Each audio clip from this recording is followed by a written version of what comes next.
Vamos falar sobre o domínio de uma função. Lembrando que para eu calcular o domínio da função, eu tenho que lembrar onde que a minha função existe.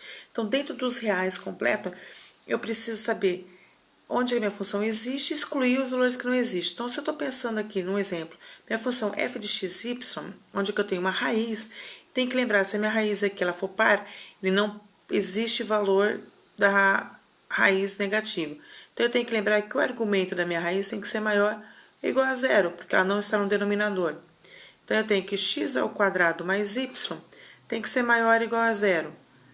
Então, eu sei que o domínio da minha função f de x, y vai ser igual. O meu parzinho ordenado x, y, pertencente ao R2, tal que x ao quadrado mais y vai ser maior ou igual a zero. Então, aqui eu tenho o domínio da minha função. Nesse campo, ela existe. Qualquer valor onde que essa somatória for negativa, essa função ela é indeterminada. Um segundo exemplo, eu tenho o quê? Eu tenho ln. ln, meu argumento tem que ser maior que zero. Se eu pegar o ln de zero, o ln de um número negativo, não existe. A minha função fica indefinida. Então, eu sei o quê? Que o domínio da minha função f vai ser o meu par ordenado xy, pertencente aos reais, R2, tal que xy menos 3, ele tem que ser maior que zero. Estritamente. Então, aqui eu tenho o campo, a parte onde que, o conjunto que minha função, ela existe, ela não é determinada.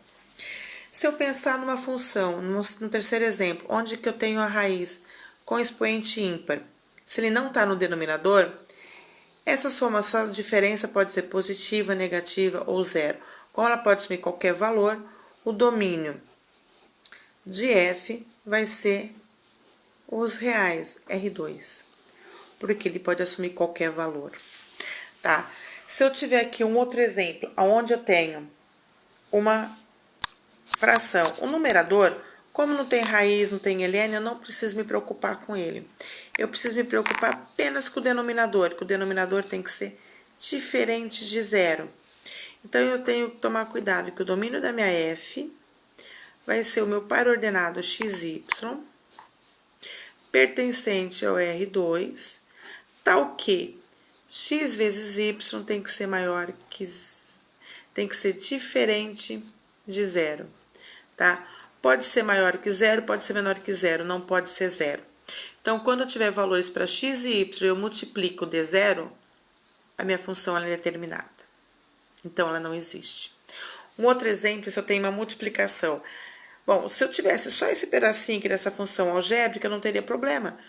Tá? Ele pode assumir qualquer valor, positivo, negativo e zero. Então, aqui, eu pensando aqui, eu estou dentro dos reais, no R2.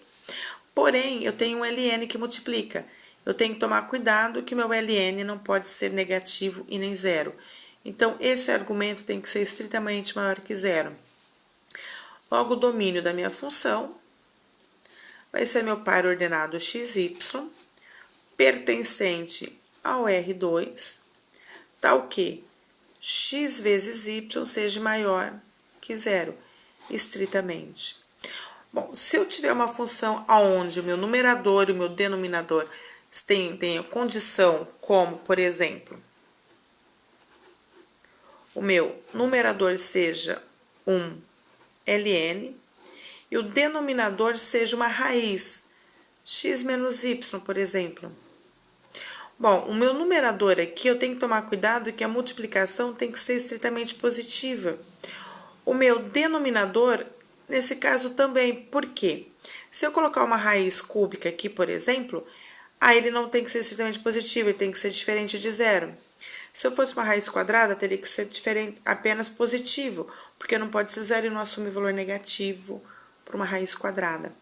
Então, eu tenho que o x e y tem que ser maior que zero e o meu x menos y tem que ser diferente de zero.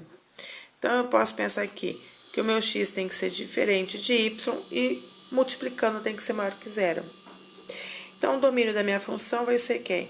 O meu par xy pertencente ao R2, tal que x vezes y tem que ser maior que zero e x tem que ser diferente de y. Bom, esse aqui é o conjunto onde que a minha função existe. Se eu pegar onde que seja igual ou que seja negativo, x vezes y negativo ou que seja igual a zero, a minha função deixa de existir, ela vai cair numa indeterminação. Então, eu tenho que tomar cuidado aqui. Bom, se a minha função for x, y, z, eu vou ter x, y, z aqui, meu parzinho, tá? O meu número, minhas coordenadas é x, y, z, e eu vou estar pertencente ao R3. Então, esse númerozinho aqui que eu coloquei, R ao quadrado, R3, vai de acordo com as variáveis da minha função. Se for x, é só R. Se for x, y, R ao quadrado. X, y, z, R ao cubo. X, y, z e w, R à quarta. Então, eu tenho que tomar cuidado apenas com isso. Ok?